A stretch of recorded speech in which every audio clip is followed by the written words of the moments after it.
La RDC est le deuxième pays d'Afrique le plus touché par la drépanocytose après le Nigeria, mais dont la population reste la moins informée. Environ 40 000 naissances d'enfants drépanocytaires sont estimées chaque année et la moitié d'entre eux n'atteignent pas le 5 ans d'âge. Dans un pays aussi vaste que la République démocratique du Congo, il faut avouer que la couverture des programmes mis en place de lutte contre la drépanocytose sont à ce jour insuffisantes et très peu d'informations circulent à ce sujet. Qu'est-ce qu'est réellement la drépanocytose? Les causes de cette maladie, les symptômes de cette maladie. Peut-on vivre avec? Aujourd'hui, médecins, drépanocytaires et non drépanocytaires nous en parlent.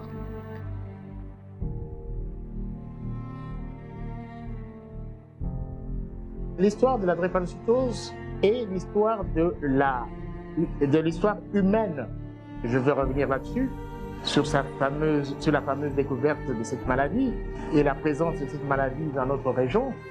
Je vais aller encore plus loin, c'est que la drépanocytose a suivi l'histoire de l'esclavage. C'est-à-dire qu'il y a 300 ans, on prenait comme des bêtes nos frères noirs africains pour les amener aux Antilles, aller cultiver le coton et la canne à sucre. Évidemment, ces personnes qu'on transportait de l'autre côté des océans, que ce soit dans l'océan Indien, que ce soit dans l'océan Atlantique, sont partis avec la maladie. Et ils ont continué à se marier entre eux et à transmettre la maladie. La drépanocytose est une maladie qui nous frappe beaucoup avec des crises vaso-occlusives, qui frappe beaucoup les anémies, c'est pour ceux qui ont la forme la plus rare qui est le SS. Et ces crises enchaînent de douleurs, des fortes douleurs où vous avez la peau qui se déchire, vous avez vraiment des douleurs insupportables. Quand on parle de drépanocytaires, la plupart des fois ce sont des douleurs qui sont des douleurs osseuses, que ces douleurs, de façon physiologique, étaient provoquées par une pression qui augmente dans la cavité osseuse. Lorsque vous mangez un os de poulet, vous allez constater que l'os est creux.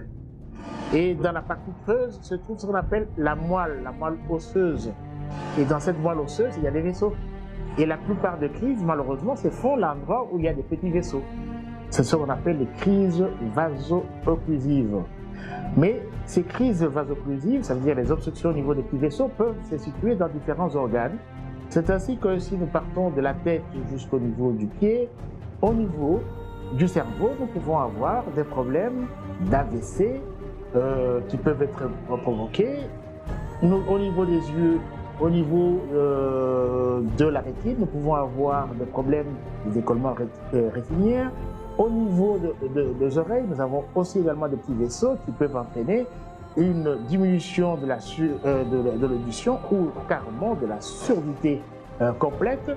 Au niveau des poumons, évidemment, les petits vaisseaux peuvent être aussi obstrués au cours d'une crise vaso-occlusive.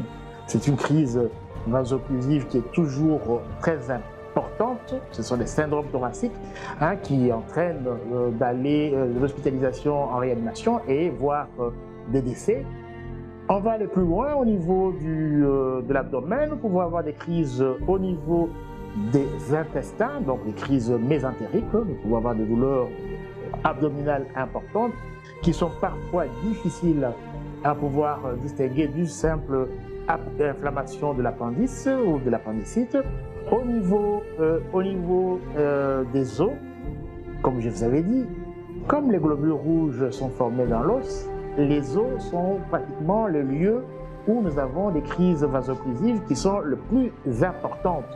Et donc, nous pouvons également avoir soit des manifestations douloureuses au niveau de la colonne vertébrale, au niveau du bassin, au niveau des bras, au niveau des avant-bras, au niveau des fémurs également.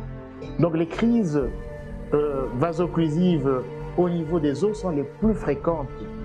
Elles présentent à peu près 80%, associées à l'anémie, constituent le premier symptôme de la découverte de la maladie aux environs de l'âge de 3 à 6 mois.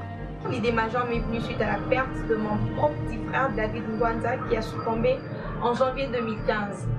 Alors après sa mort, je me suis posé plusieurs questions, notamment de savoir pourquoi cette maladie devrait exister et quelles étaient les voies pour nous aider à réduire, en tout cas limiter la propagation. Si nous disons drépanocytose, parce que Dans la drépanocytose, nous avons plusieurs formes génétiques. Nous avons les SS, les SC, les S-bêta-lacémiques. Nos amis en Inde ont ce qu'on appelle les SD Punjab. Nos amis d'Arabie Saoudite, nous avons ce qu'on appelle les SO arabes. Donc, nous avons plusieurs formes génétiques de la drépanocytose. Et donc, c'est la raison pour laquelle le mot anémie SS, nous l'avons abandonné pour garder le terme de la drépanocytose qui englobe toutes ces différentes entités de la maladie. Malgré toutes ces douleurs, avec les bons traitements, nous arrivons à être normal. La preuve, moi je suis comme tout le monde, à être normal et à vivre avec. Comme on le dit, la drépanocytose n'est pas une fatalité. Nous pouvons vivre avec. Nous pouvons vivre avec et être normal dans le quotidien, chaque jour, en respectant tout ce que nous prenons comme médicaments, comme produits, les acides foliques, les pour ceux qui en prennent, et ça permet à ce que nous puissions vivre longtemps. Quelques années que je m'occupe de cette maladie. Moi-même, j'étais formé à l'université de Kinshasa de 1975 à 1984. Et au cours de ma formation, j'ai eu un grand professeur orthopédiste qui s'appelle le professeur Kabakele, qui nous donnait cours d'orthopédie et qui nous donnait aussi des notions sur les complications ostéo-articulaires de la drépanocytose au cours de ces cours magistraux. C'est quelqu'un, on l'a appris après, qui avait des enfants drépanocytaires et qui est le créateur de le centre Mabanga dont on parle. C'était un des créateurs, et si vous allez au centre Mabanga, vous aurez l'occasion de voir sa buste. Et donc, quand nous avons eu tous ces enseignements sur la drépanocytose, on ne s'intéressait pas beaucoup, tout simplement parce qu'on disait que ces enfants allaient mourir à l'âge de 5 et ils ne dépassaient pas l'âge de 20 ans. Et effectivement, quand nous étions stagiaires, nous voyions ces patients, ces jeunes enfants arriver en détresse, en crise, et effectivement, la moitié de ces enfants mouraient au cours de ces interventions, au cours de ces hospitalisations en urgence. Nous devons sensibiliser autour de nous, et surtout ceux qui souffrent de la maladie, parce que ce n'est que nous-mêmes qui n'allons pas en parler. C'est quand nous en parlons que les autres sauront que cette maladie existe et qu'on peut vivre avec et on peut le traiter dès qu'on sait déjà qu'on a la drépanocytose. Alors, à tous les trépanos qui me suivent en ce moment, vous devez savoir que vous êtes magnifiques, vous n'êtes pas différents de nous, vous êtes très bien, vous êtes en forme, seulement vous êtes un tout petit peu fragile parce que cette maladie est une maladie de la prévention ainsi que de l'entretien. Vous devez donc prendre soin de vous, très bien vous entretenir afin de ne pas trop faire de rechutes. Oui, on peut vivre avec la maladie. Je pense que j'ai eu la chance de côtoyer Kradi, qui est aussi un frère pour moi. Et c'est quelqu'un de très courageux que j'ai appris à connaître et à travailler aussi. Malgré la maladie, il a toujours été présent par rapport à ses responsabilités et par rapport à son rêve. Et je pense que tout le monde a le droit d'avoir un rêve. Et c'est ça qui fait en fait la personne. Donc, peu importe les circonstances, peu importe la maladie que tu peux avoir, que ce soit la drépano, que tu vois l'albinisme, je vois même que tu sois handicap ou bien toute autre circonstance de la vie, je pense qu'il faut le prendre comme une force. Il faut le prendre comme une force, il faut se battre pour arriver à atteindre ses rêves, peu importe le handicap qu'on peut avoir. Et je conseille aussi aux parents qui veulent se marier, même au futur couple et tout, de tenir compte sur vos examens, vos tests électrophoreuses, pour éviter en fait de mettre des personnes dans ces conditions. Mais pour ceux qui sont déjà dans ces conditions, faites comme Kradi. Battez-vous et ça va aller. S'ils se retrouvent dans les meilleures conditions, c'est-à-dire ils boivent régulièrement, ils ont eu la vaccination, ils ont été pendant l'enfance couverts par toutes les vaccinations, peuvent grandir, arriver à l'âge adulte. Ce terme-là qu'on entendait partout, qu'il n'arrive plus à l'âge adulte, il faut le bannir de notre langage. Ce sont des patients qui peuvent, s'ils sont bien suivis, s'ils sont bien, ils font de la prévention, arriver à l'âge adulte et faire tous les métiers du monde sans problème. Quand j'ai pu développer ce qu'on appelle la télémédecine, c'est-à-dire les consultations à distance. Donc depuis le mois de janvier 2020, nous avons ici à Kinshasa donc un système de lunettes connectées qui me permet de réaliser des consultations à distance et donner des orientations pour éviter les complications opératoires chez les patients drépanocytaires.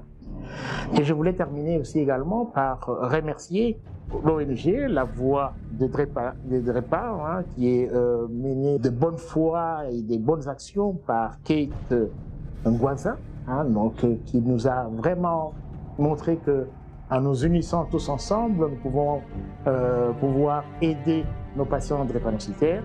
Et également remercier le Dr Mazombi qui, lui, est resté au pays pour pouvoir continuer l'œuvre du professeur Kabakele. Nous le remercions vivement. Et je voulais terminer ici par le remerciement de Grady qui nous a permis aujourd'hui de pouvoir m'exprimer, vous dire ce que je fais, mon parcours qui est le parcours mon parcours professionnel qui est lié à la drépanocytose, également me donner cette volonté de revenir au pays et exercer dans des cadres tout à fait normaux, dans les normes internationales. Et bientôt le 19 juin, nous sommes allés avec les organisations des parents, les associations des scientifiques, aller jusqu'au niveau de l'ONU, c'était en 2019, pour plaider cette journée de sensibilisation du 19 juin. Je vous exhorte à venir massivement et à nous aider à poursuivre les actions des associations. Dans ces pays où les ressources sanitaires sont limitées, un accompagnement efficace pas à la portée de toutes les bourses et où l'on compte des milliers de familles vivant avec au moins un enfant drépanocytaire, nous devons en parler pour trouver des solutions efficaces. Oui, la drépanocytose touche le corps pour ceux qui sont malades, le cœur pour ceux qui n'en sont pas malades. C'est un fléau qui nous concerne tous. Cet héritage de la douleur à ne pas transmettre aux générations futures. Oui, une génération sans drépanocytose est possible. Et cela dépend de toi, de moi. Et c'est maintenant que ça commence.